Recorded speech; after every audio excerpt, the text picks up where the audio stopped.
Per quasi 1000 anni aveva dominato il cielo di Venezia. Poi, in pochi secondi, scomparve. Nessun bombardamento, nessun terremoto, nessuna guerra. 14 luglio 1902, ore 9:47. Nessuno immagina che sta per assistere a uno degli eventi più incredibili della storia di Venezia. È una mattina d'estate in piazza San Marco, quando il colosso di mattoni e pietra, alto quasi 99 metri, cede all'improvviso. Non si abbatte di lato, distruggendo la basilica o il vicino Palazzo Ducale. Collassa quasi interamente su se stesso. Un cedimento verticale, accompagnato da un boato sordo che solleva una nube di polvere che avvolge completamente piazza San Marco. Quando la polvere si dirada, il campanile semplicemente non c'è più. Al suo posto resta una montagna di macerie e mattoni sbriciolati, alta quasi 20 metri. I testimoni, fuggiti in extrememis dalle botteghe e dai portici, raccontano di uno spostamento d'aria violentissimo che ha spazzato la piazza. Contro ogni previsione, il bilancio ha del miracoloso. Non si registra una sola vittima umana. L'unico essere vivente a perdere la vita sotto i detriti è il gatto del custode, rimasto intrappolato vicino alla base. La notizia del crollo fa il giro del mondo in poche ore. In pochi istanti, Venezia perde il suo punto di riferimento più antico. Per la prima volta, dopo quasi un millennio, piazza San Marco appare irriconoscibile.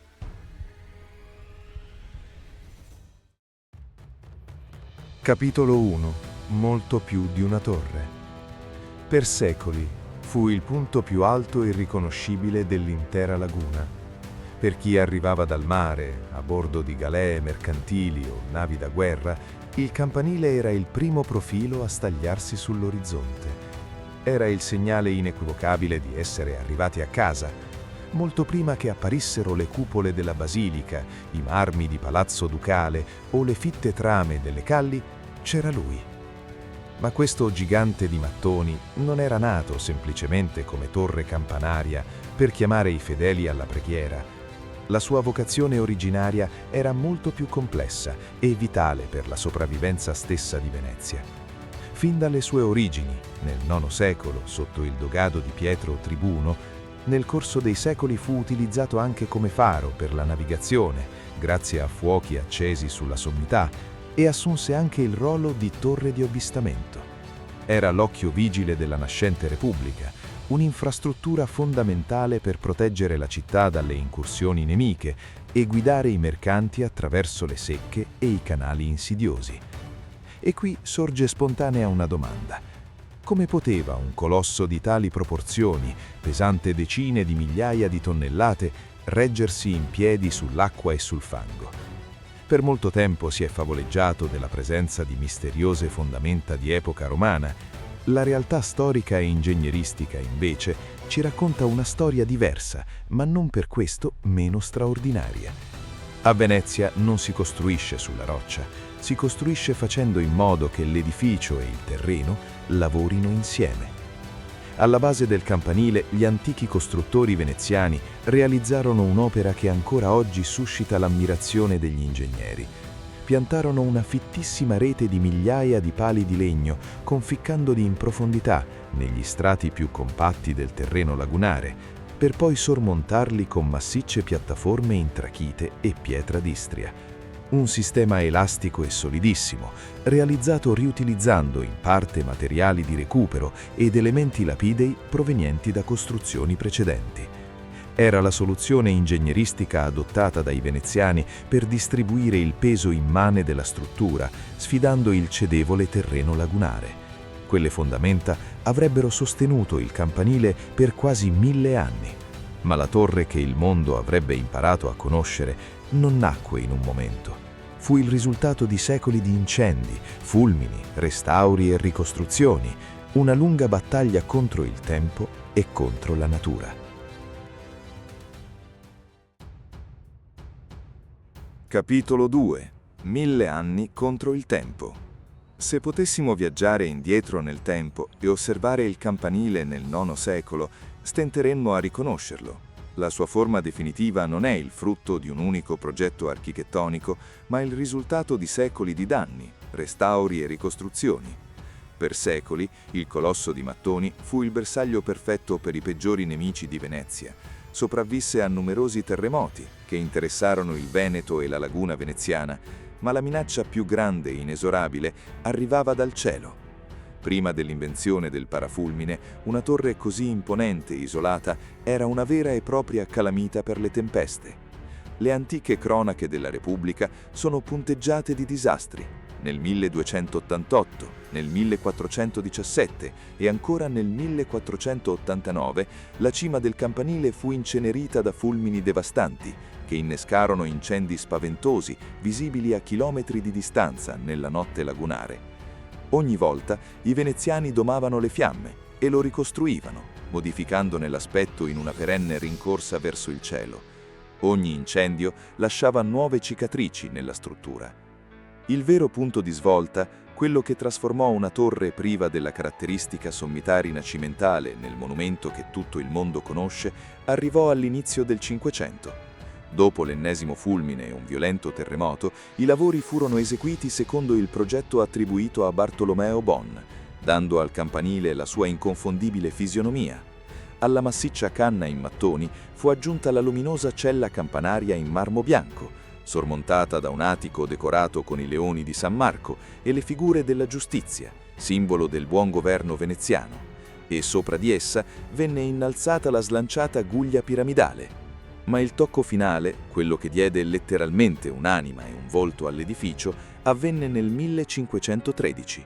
Sulla sommità della guglia fu issata una monumentale statua rivestita in rame dorato, l'Arcangelo Gabriele. Quell'angelo splendente, sospeso a quasi 100 metri di altezza, non era soltanto una statua, svolgeva anche una funzione pratica, perfettamente integrata nella vita quotidiana della città. La statua, infatti, era montata su un perno centrale ed era progettata come una gigantesca banderuola. Ruotava docilmente assecondando le correnti d'aria. Per generazioni di mercanti, marinai e semplici cittadini, alzare lo sguardo verso l'angelo diventò un gesto automatico. Osservando la sua direzione, i veneziani leggevano il cielo, capivano da dove soffiasse il vento, se si stesse avvicinando una tempesta o se fosse la giornata propizia per far salpare le galere mercantili verso l'Oriente. Ancora oggi, quando il vento è abbastanza forte, l'Arcangelo continua a ruotare, come oltre 5 secoli fa. L'Arcangelo osservava il vento. In basso, invece, il campanile parlava.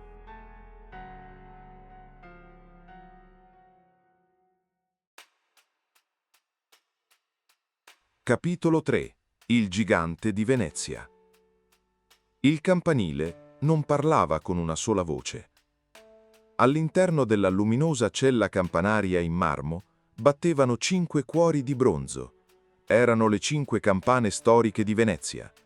Nel corso della storia furono fuse e rifuse più volte, e quelle che ascoltiamo oggi sono state interamente rifatte dopo il crollo del 1902. Ma per secoli il suono dei loro rintocchi ha scandito la vita politica, sociale e giudiziaria della Serenissima. Non scandivano il tempo, scandivano il potere. Ogni campana aveva un nome, un timbro distinto e un compito preciso all'interno della complessa macchina civile veneziana. Accanto alla sua funzione civile, continuava naturalmente ad essere anche il campanile della Basilica di San Marco, accompagnando con i suoi rintocchi le principali celebrazioni religiose della città. La più grande e solenne era la Marangona. Il suo nome derivava dai Marangoni, i fondamentali maestri d'ascia e carpentieri dell'arsenale navale. Segnalava l'inizio e la fine delle attività dell'arsenale e di altri uffici pubblici, oltre a svolgere funzioni istituzionali di primaria importanza. Proprio per il suo ruolo centrale, era l'unica campana a cui era concesso suonare persino nei giorni di lutto cittadino. A mezzogiorno entrava in scena la nona, che dettava il ritmo della quotidianità e indicava anche il momento entro cui la corrispondenza doveva essere consegnata ai Corrieri della Repubblica. Diversa era la funzione della trottiera, un richiamo squisitamente politico. Quando il suo suono si espandeva per la piazza, i nobili veneziani sapevano di doversi affrettare, un tempo mettendosi letteralmente al trotto, quando cavalli e cavalieri potevano ancora attraversare Piazza San Marco per non fare tardi alle sedute del Maggior Consiglio. A richiamare il Senato era invece la Ringhiera, conosciuta anche come mezza terza, che ricordava ai magistrati le loro responsabilità pubbliche e civili. Più cubo era infine il suono del Maleficio, che i veneziani ascoltavano sempre con un brivido. I suoi rintocchi lenti e pesanti risuonavano per un unico, tragico motivo. Scandivano gli attimi in cui un condannato a morte veniva condotto al patibolo nelle esecuzioni pubbliche, spesso tra le due colonne della piazzetta di San Marco. Il campanile era a tutti gli effetti il direttore d'orchestra di Venezia. Durante il cosiddetto plenum, quando tutte e 5 le campane suonavano insieme, la città sapeva che stava per accadere qualcosa di straordinario. Si annunciavano le festività più importanti per la Repubblica, l'elezione di un nuovo doge o la celebrazione di una grande vittoria militare. Tutto a Venezia passava attraverso le vibrazioni di quella cella campanaria. Eppure, mentre la sua voce continuava a risuonare inalterata e possente sopra i tetti, nel ventre di mattoni del gigante si stava compiendo un destino silenzioso.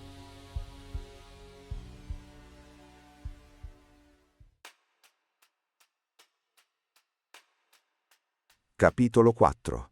Anatomia di un cedimento. Quel destino silenzioso non si compì in una sola notte. Il crollo del campanile di San Marco, avvenuto in quella mattina d'estate del 1902, non fu un evento inspiegabile o del tutto improvviso. L'edificio, a modo suo, stava avvisando la città. Per comprendere la caduta del gigante, bisogna tornare ai giorni e alle ore immediatamente precedenti. Nei giorni che precedettero il 14 luglio, la situazione divenne sempre più preoccupante. Sulla muratura esterna, proprio sopra la loggetta, si aprì una fessura scura, visibile anche da lontano.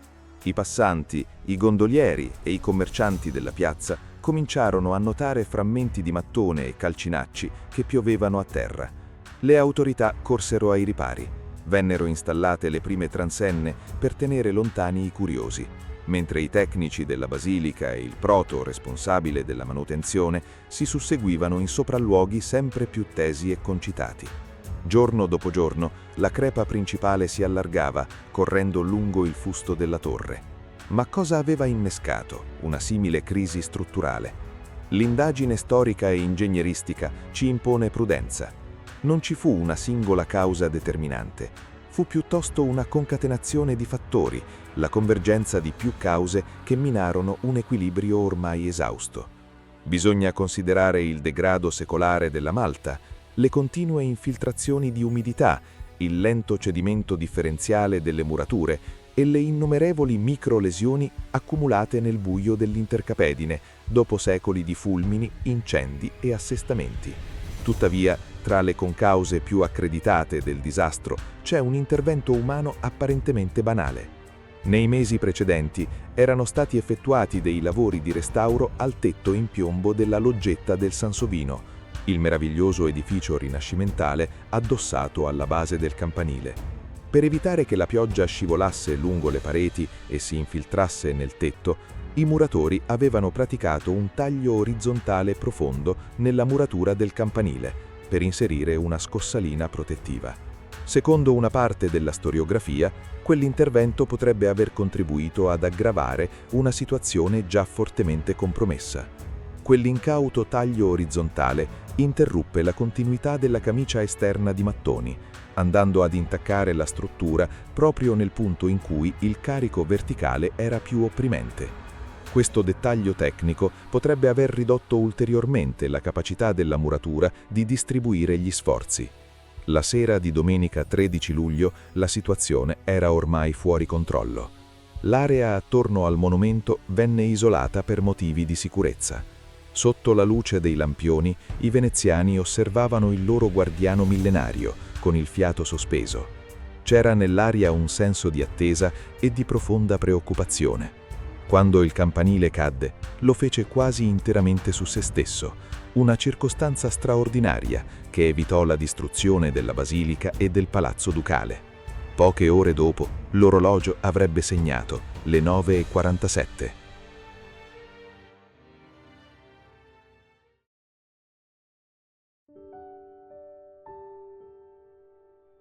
Capitolo 5. Il vuoto. Per la prima volta dopo quasi un millennio, Piazza San Marco appariva irriconoscibile. Quando la nube di polvere sollevata dal crollo si diradò, i veneziani si trovarono di fronte a una scena che sfidava la comprensione.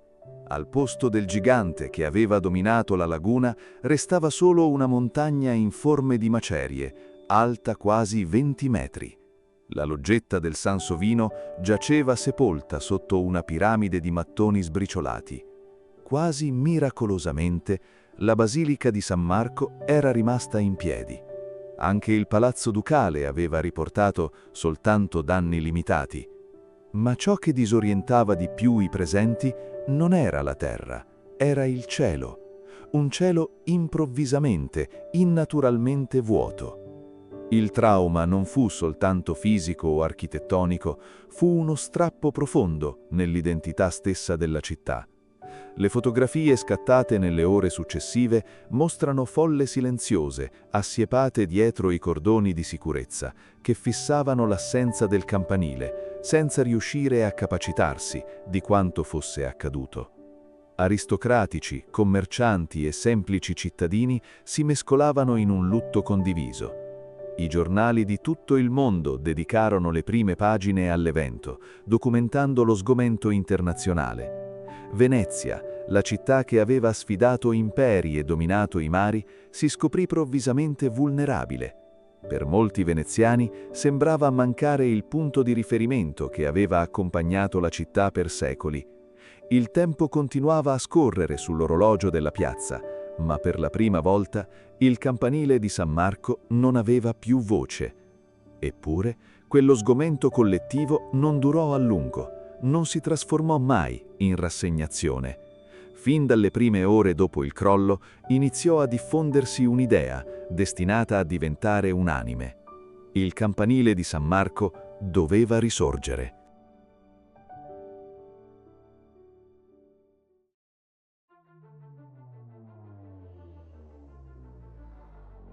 Capitolo 6. Com'era, dov'era. Eppure, a mente fredda, la decisione di ricostruire non fu così scontata.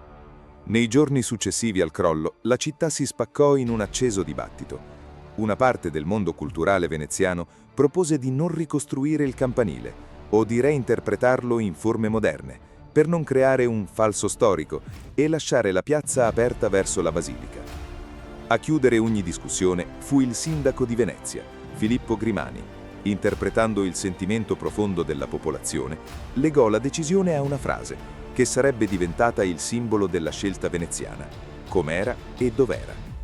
La prima pietra del nuovo edificio venne posata il 25 aprile 1900, giorno di San Marco. Il cantiere che si aprì fu un'impresa straordinaria.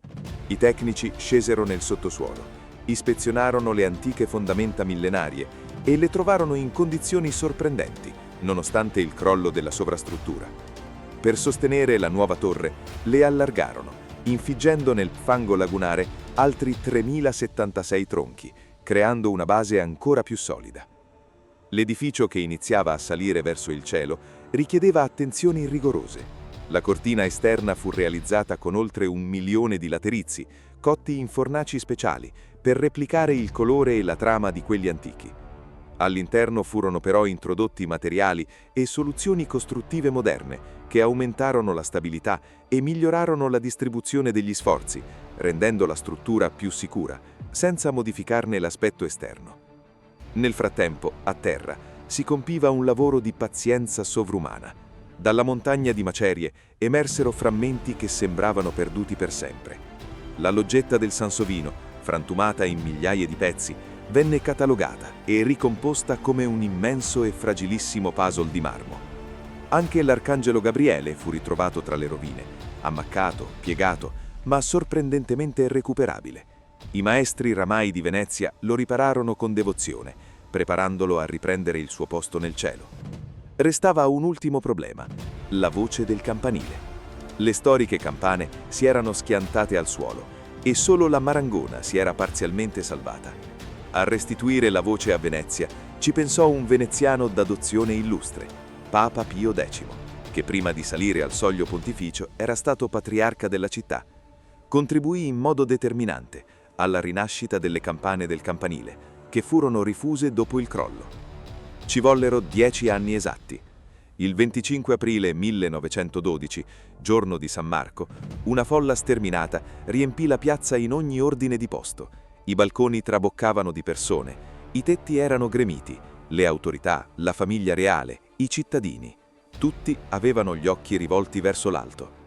L'Arcangelo d'Oro splendeva di nuovo, a 100 metri d'altezza, quando i nuovi cuori di bronzo iniziarono a suonare a distanza, all'unisono.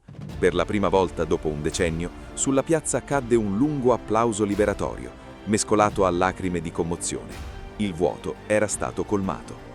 Oggi milioni di visitatori alzano lo sguardo verso il campanile di San Marco, senza sapere che quello che vedono non è soltanto un monumento antico, è una rinascita, una copia fedele dell'antico gigante, costruita con tecniche moderne per custodire la memoria di ciò che era stato perduto.